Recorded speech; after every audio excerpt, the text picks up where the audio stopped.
Welcome to another edition of Out and About here in Williams Lake at the Sandman Hotel and Suites. It's such a cool BC-owned chain. They got a very own location here in Williams Lake, and it's very unique. We're going to hear more about that today with Matt, the regional sales manager. Thanks for making the time to chat. My pleasure. Thanks for coming down. Yeah, so tell me about Williams Lake here. You can't miss it if you drive through town. You see the Sandman, but there's some interesting facts about this place. Oh, absolutely. We've got some unique offerings, just to Sandman Williams Lake here. We've got the only pool in town for a hotel. Really? This is the only one? The only one. Okay. Yeah, you bet. We'll take a look at that later. But we also have some other differentiating factors, like our 2-bedroom suites, our 1-bedrooms. They're basically an apartment building that's been converted into hotel suites. So this is when you drive up to the property, you see the one tower and the hotel kind of area on the other side. Absolutely. The tower is the suites part. Absolutely, yeah. So we have 1- and 2-bedroom suites, all with full kitchens, self-contained, dishwashers, the whole 9 yards. Dishwasher, that's what I like to hear. All right, well, I feel like without further ado, we should go check out some rooms. That sounds fantastic. Let's do it. All right, let's get after it. You come up here to the suite side of the Sandman Hotel in Williams Lake, and this is what you get. A very spacious, nice, beds everywhere, TVs, couches. What more do you want, Matt? This is awesome. Well, it's kind of got it all. This particular suite is our 2-bedroom suite. So it actually has 3 beds in it. So we have a single room with a king bed. We have a 2nd bedroom with a queen bed. And then we also have the pull-out couch as well. Wow. Another unique feature about this is it has a full kitchen. So just like you'd have at home, full-size fridge, stove. It's got a dishwasher. So we can comfortably seat 6 people in this room. Wow. With no problems. That's gorgeous. Yeah, check out this, producer Zach. This is cool stuff. It's basically like an apartment. Exactly. It's kind of, we want to make it a home away from home. So if people are here for long-term stays or want to have family gatherings, these kind of suites fit perfectly for that. Now let me guess, for the Williams Lake Stampede, you got to book out a year in advance. It does get pretty crazy for sure. We do still have a few rooms left, but they're going pretty fast. Stampede time, always a sellout in town. Yeah, well, this is Williams Lake's heydays, the Stampede is. I know that much. But yeah, very cool. There's a nice balcony here as well. I mean, yeah, this just seems like a nice place to be. I mean, nice and quiet. Absolutely, and we get fantastic feedback from all our guests that stay here, whether it be families or corporate. We have a lot of long-term corporate guys that stay here, and they just love it. Yeah, no, that's kind of okay. That's another thought. Yeah, if you're staying longer term, then this is definitely a great option. How unique is suites like this? There's only a couple Sandman locations that are like this, right?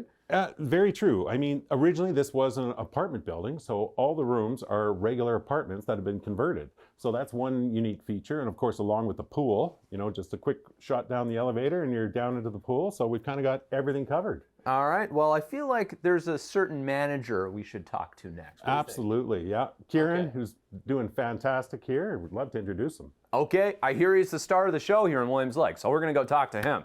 Thanks, Matt. Thanks. Welcome inside the boardroom now here at the Williams Lake Sandman Hotel and Suites, and this is where we find Kieran, and you're the star of the show here in Williams Lake. I try to do the best, but I don't know, sometimes fame finds me.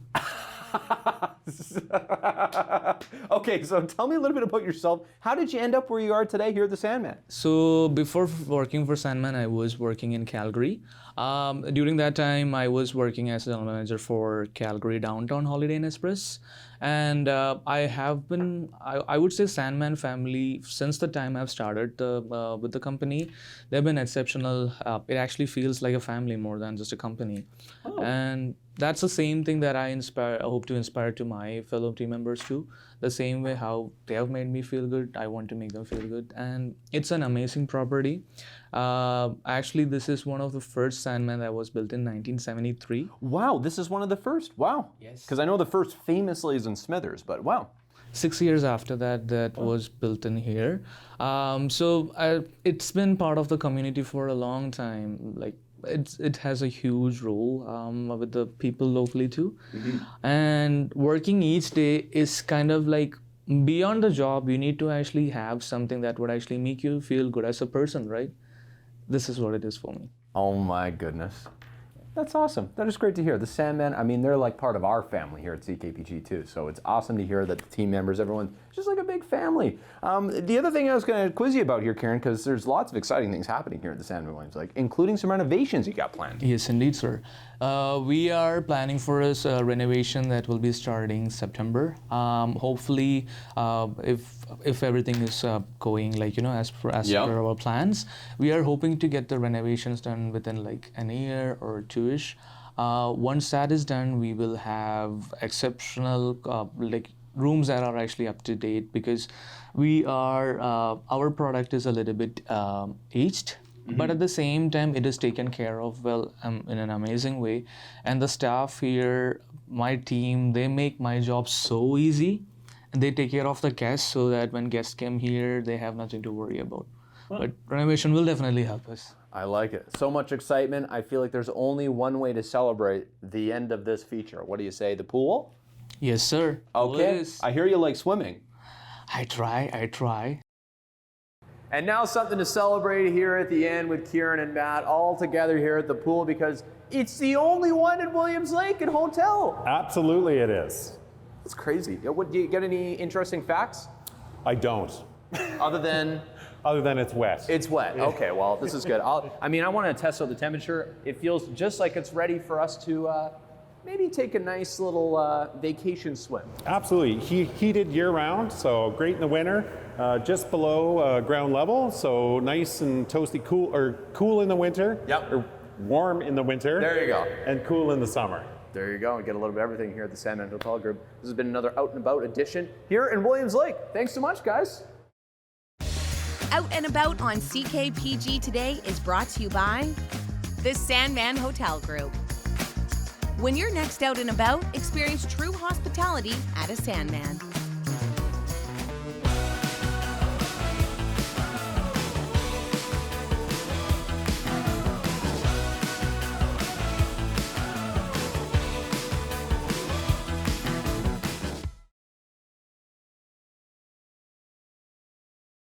One of BC's best attractions is opening up here very soon. Barkerville, British Columbia, going to be the place to be this summer, and so lucky to be joined by the one and only Charles Hankin, who is back at it again this year. Charles, how many years have you been up there in Barkerville working?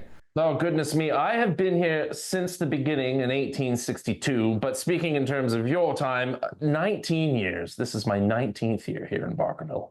Well, hey, 1862, I think this goes along with what they say, you're only as old as you feel, right?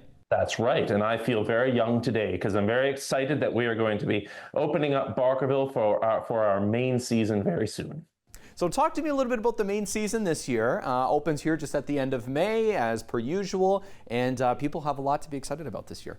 Well, we were very excited because this year we decided to open up on the May long weekend to allow some of the businesses to start welcoming people into Barkerville. And this is admission by donation, and some of our exhibits are open as well. But we don't have any programming at the moment, so our actors are still rehearsing their programs and the Theatre Royal show. So on May 31st, all the way up until September 7th, we will be offering our full programming, which will include shows at the Theatre Royal, and the Stagecoach will be running as well. We'll have town tours, street scenes, demonstrations at the water wheel. We're going to have cultural programming with our Indigenous interpreters, as well as up in Chinatown. There'll be Chinatown tours and school lessons. And we're very excited to bring all of this back. And if you want to learn how to gold pan, you're just going to head over to the El Dorado to learn how to do that. Yeah, gold pan. I mean, hey, I dabble from time to time, even away from Barkerville, Charles, and yeah, you just never know what you're going to find. You could strike it rich just like they did, or you did or did you ever strike it rich back in 1860-something?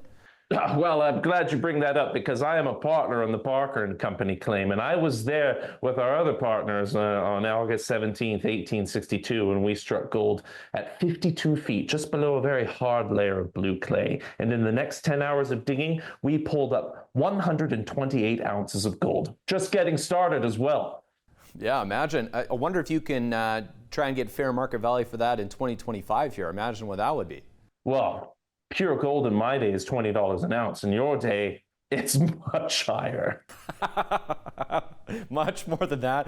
I want to talk about Richfield here for a second too, because reason for excitement on that side, it's going to reopen as once the school groups have slowed down. But talk to me a little bit about the experience of Richfield and the history there too.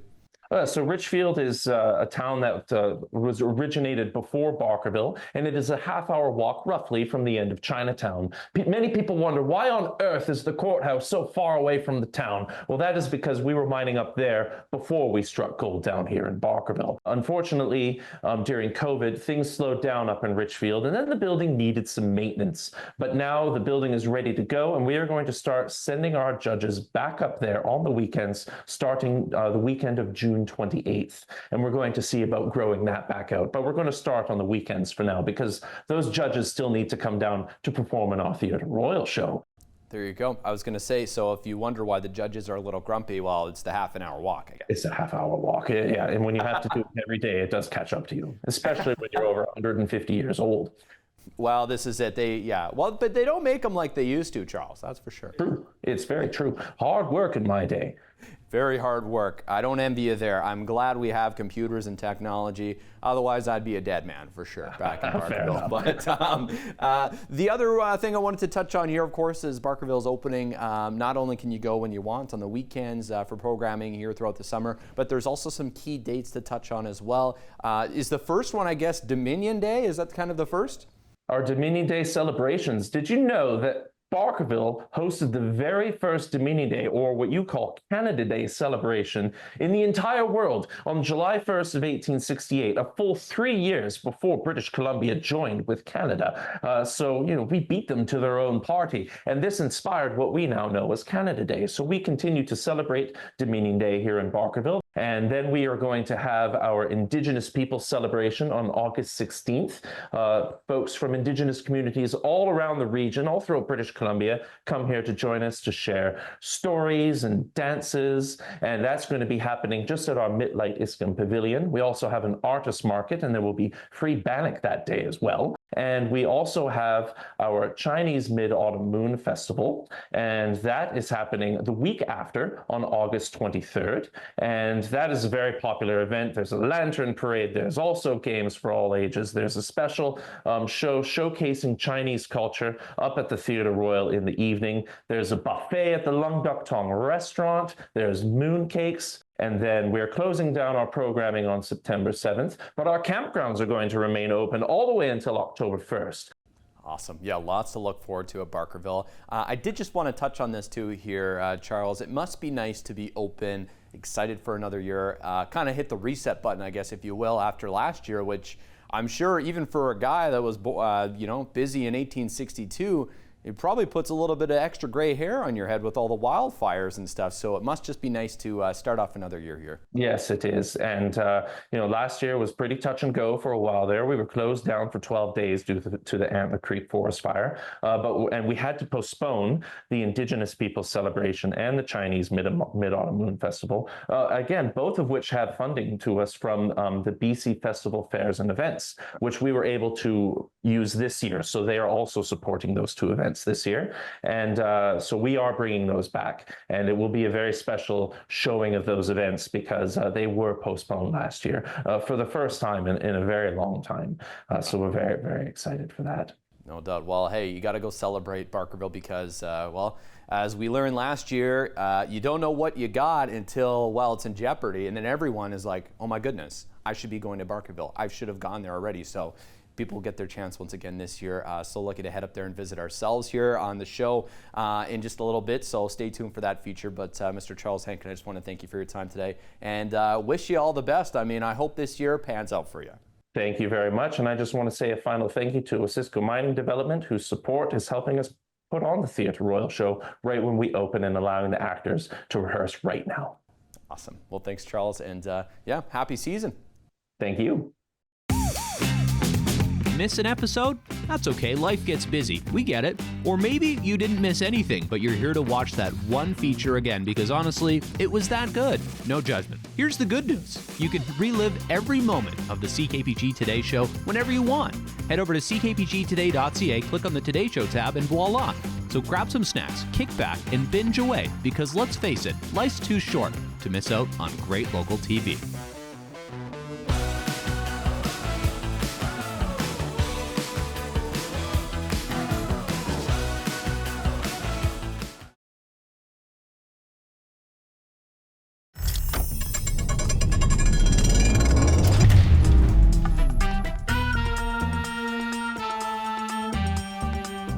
Pagera, the playground of power, and the home of a lot of cool stories as well. We're here with Pagera's youngest racer, Aiden, today. How's it going? I'm good. How are you? Yeah, pretty good, pretty good. It's racing night here. What does it feel like? What's running through your mind right now? There's a lot and nervous, but super pumped at the same time.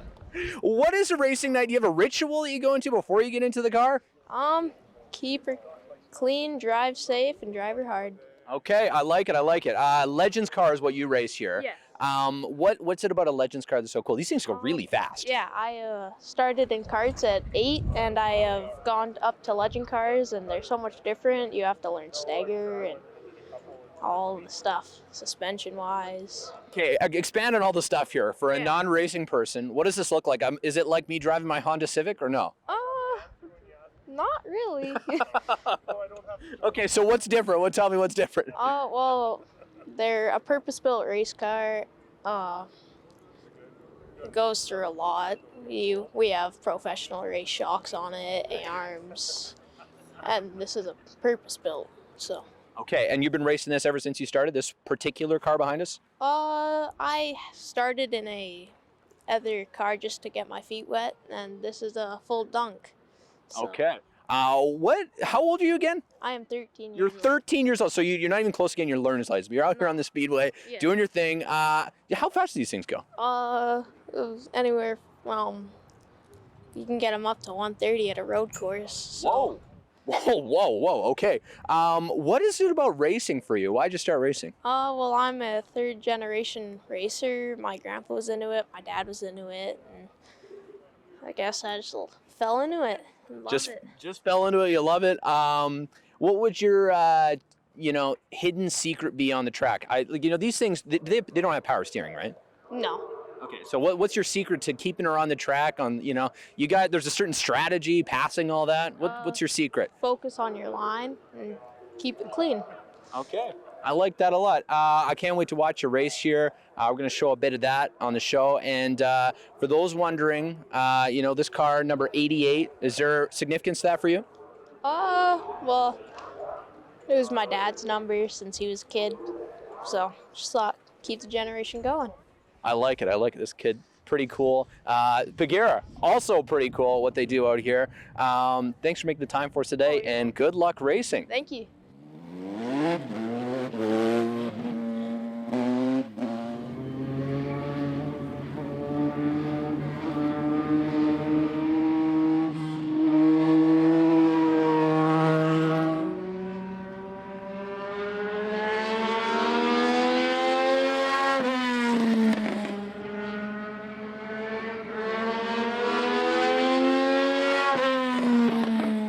All right, yeah, pretty cool. Again, the story at Pagera here, the youngest racer. Pretty cool, yeah, congrats on that. Jason, as a dad, what's it like to see your kid going around the track? He's talking about 3 generations here. It must be pretty special. It's awesome, just watching him develop, and every time he gets in the car, he grows and he does better, and he's just like a sponge, and it's just awesome to see, yeah. So tell me about this car. I was talking about it here. They're neat. They go really fast. You wouldn't think they go really fast, but they whip around the track pretty good. Just give me the specifics here, the details for all the engine fanatics and folks out there. Well, they're a purpose-built car. They're a spec car. The rules are the same all over the world. You can run this car in England if you wanted. You can run in Australia, anywhere in the States, obviously. And the rules are exactly the same. The parts are the same. And it really comes down to driver and adjustability. So it's a really neat class. Now, he was saying he's got number 88 on the car because of you. What's it like teaching a youngster how to race? What's the basics that you're running through before every race? Well, they have to have the drive at first, right? They have to want to do it, and he wants it. He's got the drive for it. He goes out, he gains the sponsors, and he's an amazing kid. Favorite part of every race? Watching him grow and develop, and watching him, Steve Jefferson is a CASCAR champion. We've got WestCar champions, and this 13-year-old kid is running with them. It's really neat to see.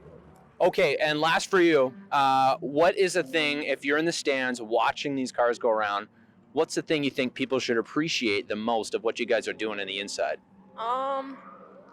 Well, we wheel it, and it's a lot more work than a lot of people think. They think it's just driving around in circles, and it's a lot more than that. There you go. On that note, we're going to end it there. Thanks so much, guys, for making the time today, and good luck racing this season.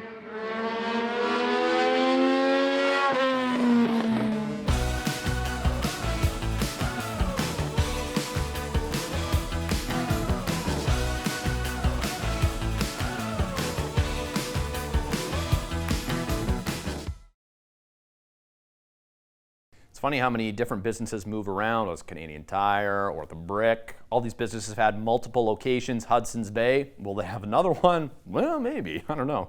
But the other one that I want to talk about today is Sport Check. I don't know if you remember, but it was in the basement of Pine Center Mall. Very different vibe than what it is today. We're going to take a look at that today in local history.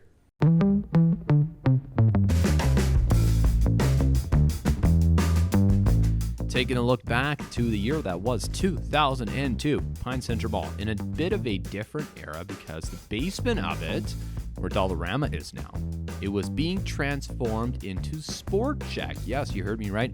That is where Sport Check was located in Pine Center Mall before they moved upstairs into the old Extra Foods area. Yes, that was there before Sport Check too. Look at that, a little bit of PG education for you today. Maybe you remember all of these places at a different time in Prince George history.